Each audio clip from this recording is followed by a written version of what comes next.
दोस्तों, हम शुरू करने जा रहे हैं एकोनाइट नेप्लस एलेंस कीनोट के मटेरिया मेडिका से। चलो शुरू करते हैं। एकोनाइट का जो कॉमन नेम होता है मॉन्कसूड होता है। फैमिली जो होती है वो रननकुलेसी होती है। अगर हम कॉन्स्टिट्यूशन की बात करते हैं तो इट जनरली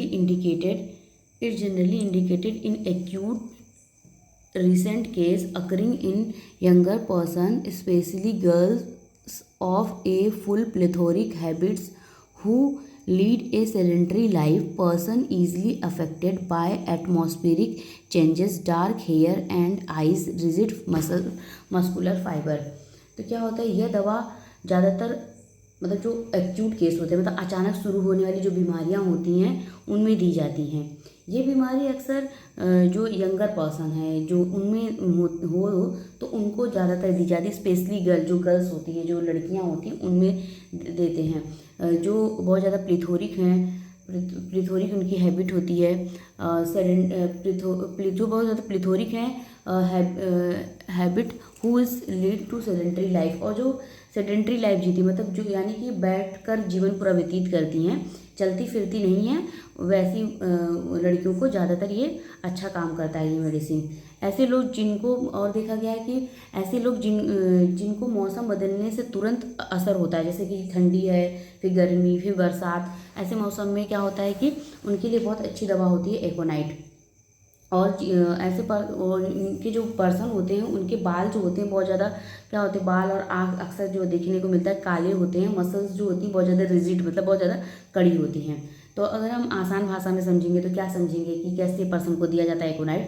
तो ऐसे लोग जो जल्दी डर जाते हैं, बहुत ज़्यादा जल्दी डर जाते हैं, ठंडी हवा या मौसम बदलने पर बीमार हो जाते हैं, उनको दिया जाता है। और जो मेंटल जनरल देखेंगे, great fear and anxiety of mind with great nervous excitability, afraid to go out, to go in a crowd where there is any excitement, many people to cross the street। उसको हमेशा डर रहता है कि कुछ बुरा होने वाला है। बाहर जाने में, भीड़ में जाने में, सड़क पार करने में भी उसको डर लगता है। छोटी सी आवाज़ या कोई चीज़ से वो बहुत ज़्यादा मतलब चौंक जाता है। छोटी सी आवाज़ है या कोई भी चीज़ से वो बहुत ज़्यादा चौंक जाता है। The countenance is expressive of fear. क्या है कि उनके चेहरे पे साफ दिखता है कि वो डर रहे हैं, बहुत ज़्यादा वो डर रहे हैं। उनके चेहरे पे साफ दिखता है कि वो बहुत ज़्यादा। The life is rendered miserable by fear, is sure his disease will poor fatal, predict the day he will die, fear of death during pregnancy। क्या है कि उसके चेहरे पे साफ दिखता है कि वो बहुत ज़्यादा डर रहा है और उसे पूरा यकीन है, उसे मतलब उसको लगता है कि उसको पूरा यकीन है कि वो मर जाएगा। और जो उसकी जो डिजीज़ है, जो उसकी बीमारी है, वो क्या है कि मतलब ठीक नहीं हो पाएगी। उसको लगता है उसको जो बीमारी है वो ठीक नहीं हो पाएगी, और वो खुद ही मतलब टाइम प्रिडिक्ट कर देता है कि मैं इस दिन मर जाऊँगा। और जो भी प्रेग्नेंट लेडी है उसको ऐसा मतलब डर बना रहता है कि वो मर जाएगी, उसको ऐसा डर बना रहता है। restless and anxious, does everything in great haste, much change position, often everything startle him। क्या पेशेंट जो होता है वो चैन से बैठ नहीं पाता है, बार बार करवट बदलता रहता है, हर काम जल्दी जल्दी करना चाहता है और हर छोटी सी चीज़ से डर जाता है, झटका लगने लगता है उसको। तो मतलब क्या होता है, जो एकोनाइट का मरीज होता है हमेशा क्या करता है, इधर से उधर घूमता रहता है, क्योंकि उसे शांति नहीं मिलती है। उसको क्या होता है, शांति नहीं मिलती है, वो बार बार मतलब अपने पोजीशन को चेंज करता रहता है। Hahnemann say whenever aconite is choose homeopathically, you must above all observe the moral symptoms and the carefully that it closely resembles them, the agonist of mind and body, the restless, the disquiet, not to be allowed। हिनमन कहते हैं जब भी एकोनाइट दवा दी जाए तो सबसे पहले मरीज के मन की हालात देखो। अगर वो बहुत बेचैन, डरा हुआ और अंदर से व्याकुल है तो ये दवा बिल्कुल फिट बैठता है। मतलब देख लो कि मतलब वो बहुत ज़्यादा डरा हुआ है, बहुत ज़्यादा बेचैन है, अंदर से बहुत ज़्यादा मतलब बेचैन है, व्याकुल है, तो ये दवा बहुत अच्छा दवा है। एकोनाइट दवा उसके लिए बहुत अच्छी होती है। This mental anxiety, worry, fear accompanied the most traveler element। क्या होता है उसको, जो अगर मामूली सी खांसी हो जाए, सर्दी भी लग जाए तो वो सोचने लगता है उसको बहुत ज़्यादा मतलब कि ऐसी बीमारी हो गई है, मतलब बहुत अब वो बच नहीं पाएगा, उसको बहुत खतरनाक बीमारी हो गई, उसको ऐसा लगता है, बहुत ज़्यादा टेंशन लेता है, छोटी छोटी बातों पे बहुत ज़्यादा टेंशन लेने लगता है। बोलेंगे कि क्या बोलेंगे, अब देखेंगे इसका। Music is unbearable make her sad.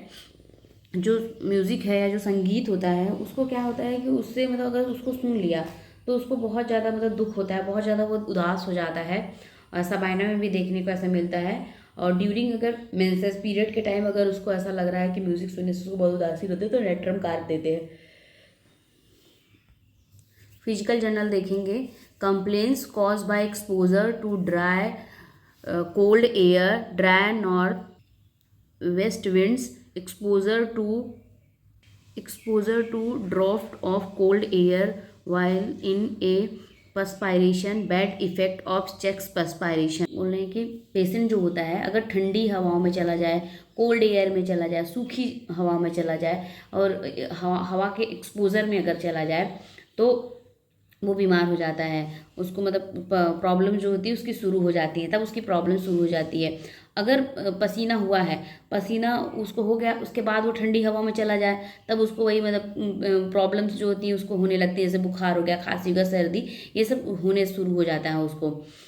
अगर अगर क्या होता है कि अगर पसीना रुक जाए, अगर मतलब उसका पसीना जो होता है रुक जाए तो भी तकलीफ उसकी शुरू हो जाती है। और अगर अगर उसका पसीना रुक जाए तो भी तकलीफ शुरू बोल रहा है कि क्या लिखा है, from the congestive stage of inflammation before localization take place.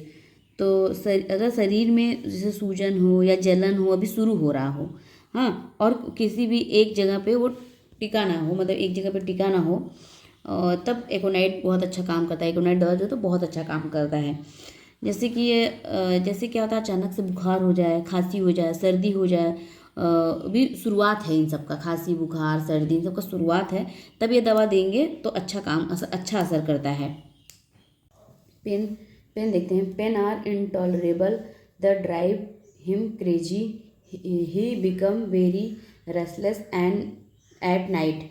तो क्या होता है, बहुत उसको क्या होता है, बहुत असहनीय दर्द होता है, इतना कि वो मतलब जो पेशेंट है या जो मरीज है वो पागल हो जाता है, इतना उसको दर्द होता है, बहुत बेचैन रहता है, खासकर रात में। और रात में मतलब बहुत ज़्यादा वो बेचैन रहता है, खासकर ज़्यादातर रात में बहुत ज़्यादा बेचैन रहता है। फीमेल रिप्रोडक्टिव सिस्टम देखेंगे। अब उसका फीमेल रिप्रोडक्टिव सिस्टम देखेंगे। Amenorrhoea in plethoric younger girl after fright to prevent suppression of menses. Amenorrhoea मतलब होता है कि उसका जो पीरियड होता है वो रुक जाता है। तो बोलेंगे कि खासकर मतलब वो लड़कियां जो होती हैं जो बहुत ज़्यादा मतलब प्लीथोरिक गर्ल्स हैं उनमें होता है, मतलब वो देखने में मतलब अच्छी खासी मोटी है, हेल्दी ऐसी गर्ल्स होती हैं। और उनका क्या होता है, पीरियड रुक जाता है। किस वजह से रुक जाता है, डर की वजह से रुक जाता है या घबराहट की वजह से, डर की वजह से उनका पीरियड अगर रुक जाए तो उनमें इसको दिया जाता है, एकोनाइट देते हैं। और बहुत रिस्पायरेटरी सिस्टम देखेंगे। कफ, क्रूप, ड्राई, हॉर्स या hoarseness, suffocating, loud, rough, croaking, hard, ringing, whistling on expiration, from dry cold winds, draft of air. ये कफ के मतलब प्रकार हैं, टाइप हैं। जो खांसी होती है कैसी होती है वो बताया गया है। खांसी जो होती है बहुत ज़्यादा सूखी होती है, भारी होती है, दम घुटने वाली होती है, तेज होती है, खरखराहट टाइप की होती है, एकदम खरखराहट आती है, खरखराहट जैसी आवाज़ आती है। जो आवाज़ जो होती है, जो इसकी आवाज़ होती है खांसी की, बहुत ऊंची होती है, करकरी सीटी जैसी बजती है, विस्ले में सीटी जैसी आवाज़ आती है। जब सांस अपना छोड़ते समय, जब सांस छोड़ता है तब उस समय खांसी बढ़ जाती है। तब क्या होता है, खांसी जो होती है उस समय बढ़ जाता है। और कैसी खांसी आती है, तो जो खांसी होता है, खांसी के जो कारण होते हैं कैसी होती है, जैसे ठंडी हवा में जाएंगे तब खांसी आएगी, ठंडी हवा के झोंके में जाएंगे तब उसको खांसी आने लगती है।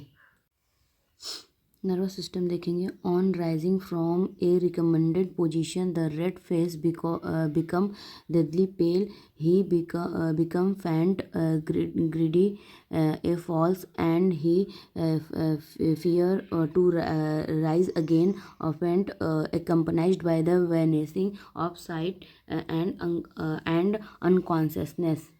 बोलेंगे कि क्या होता है कि जैसे देश में देखा गया है, लिखा है कि क्या है कि जब मरीज लेटा है, मरीज जैसे लेटा हुआ है, लेट के जैसे ही उठता है तो उसका चेहरा क्या हो जाता है, पीला हो जाता है। मतलब उसका चेहरा रेड से पीला हो जाता है उसका चेहरा।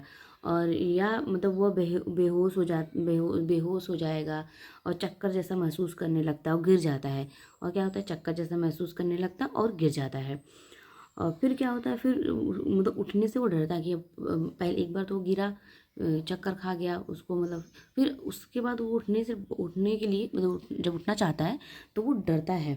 साथ में क्या होती है, जो उसकी नज़र होती है बहुत ज़्यादा धुंधली पड़ जाती है।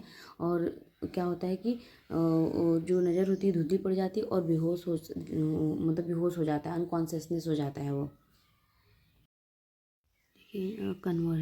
Conversion of teething children, heat, jerk, and twitching of single muscles, child groans and fit, uh, uh, uh, and screaming, skin hot and dry, high fever।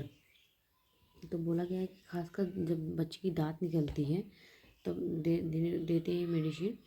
और इसमें क्या होता है कि बच्चे का जब दांत निकलता है तो शरीर में गर्मी बहुत ज़्यादा, उसको गर्मी लगता है, झटके आते हैं और मांसपेशियों में बहुत ज़्यादा ट्विचिंग हो जाता है मांसपेशियों में।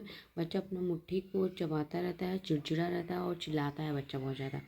त्वचा मतलब बहुत ज़्यादा गर्मी उसको होती है और बहुत ज़्यादा सूखी हो जाती है और तेज़ बुखार भी उसको होता है। फीवर देखेंगे। फीवर में क्या होता है, स्किन जो होता है dry, hot, face red, pale and red alternated, burning thirst and large quantity of cold water, intense nervous restless, tossing about the agony become intolerable toward evening and on going to sleep. तो क्या होता है, sleep देखे मतलब उसका fever देखेंगे तो त्वचा बहुत ज़्यादा सूखा जैसे लगता है, गर्म रहता है, और लाल रहता है, लाल रहेगा फिर पीला हो जाएगा, मतलब लाल और पीला दोनों रहता है। ठंडे पानी से बहुत ज़्यादा उसको ठंडा पानी बहुत पीने का मन करता है उसको, ठंडे पानी की बहुत ज़्यादा मतलब पीना रहता है, बहुत ज़्यादा उसको बर्निंग थ्रस्ट रहता है ना, large quantity of cold water. बहुत बेचैनी रहती है, मतलब अपनी करवटें बदलता रहता है इधर से उधर। शाम और रात में उसकी बेचैनी बहुत ज़्यादा बढ़ जाती है और नींद आने से पहले ही बहुत ज़्यादा वो परेशान रहता है। ये इसका मतलब बुखार देखेंगे। और एकोनाइट का जो फीवर होता है, लेकिन एकोनाइट को सिर्फ बुखार कम करने के लिए नहीं देना चाहिए। ये नहीं कि एकोनाइट को बस बुखार कम करने के लिए देना चाहिए, यानी इसे फीवर कंट्रोल करने की दवा मत दो। मतलब ये नहीं कि फीवर हो रहा है तो एकोनाइट दे दो, ऐसा नहीं है। अगर कोई कारण स्पष्ट हो रहा है कि इससे टाइफाइड है, शुरुआत के चरण है, देना है, नुकसान हो सकता है। मतलब ये क्या होता है कि बता रहा है, एक इम्पोर्टेंस बता रहा है कि एकोनाइट मतलब वही बता रहा है, aconite should never give simply to control the fever, never alternate with other drug for the purpose. It is be a case require the aconite, no other drug is needed. Aconite will be cure in case। तो वही बता रहा है कि एकोनाइट को सिर्फ बुखार कम करने के लिए नहीं देना चाहिए, यानी कि इसे फीवर कंट्रोल करने की दवा की तरह मत दो, ये कि मत दो। और अगर एकोनाइट का कोई केस है तो कोई दूसरी दवा की ज़रूरत नहीं है। मतलब अगर एकोनाइट का केस है, एकोनाइट का मरीज है, तो दूसरी दवा का कोई ज़रूरत नहीं है। एकोनाइट से वो ठीक कर देगी, मतलब एकोनाइट उसे ठीक कर देगा। अगर कह रहा है मतलब बता रहा है कि लेकिन अगर कारण स्पष्ट नहीं है मतलब कारण स्पष्ट नहीं है तो इसे टाइफाइड के शुरुआती चरण में देना मतलब देना नहीं चाहिए, बहुत ज़्यादा नुकसानदायक होता है। टाइफाइड के मतलब शुरुआती चरण में देना नुकसानदायक होता है। वही बता रहा है कि unless indicated by the exciting case in nearly always injurious in the first stage of the typhus fever, ये बता रहा है। अब इसका मोडेलिटीज़ देखेंगे, एग्रावेशन देखेंगे। तो इसका एग्रावेशन देखेंगे तो एग्रावेशन किससे होता है, इसको एग्रावेशन जो होता है इसका शाम और रात में दर्द इसका बढ़ जाता है, गर्म कमरे में तकलीफ़ इसकी बढ़ जाती है और बिस्तर से उठते समय दर्द मतलब दर्द वाली करवट पर लेटते समय दर्द उसका बढ़ जाता है। मतलब कि aggravation evening at night, pain in in insupportable in a warm room when rising from bed, lying on bed affected side. Amelioration देखेंगे तो क्या होता है, एम्ब्लोरेशन उसको ओपन एयर से होता है और मतलब कि खुली वातावरण ठंडे ताज़ी हवा से आराम उसको मिलता है, एम्ब्लोरेशन मिलता है। ठीक है, प्लीज़ मेरे चैनल को लाइक एंड सब्सक्राइब जरूर करें एंड कमेंट करें। Thank you.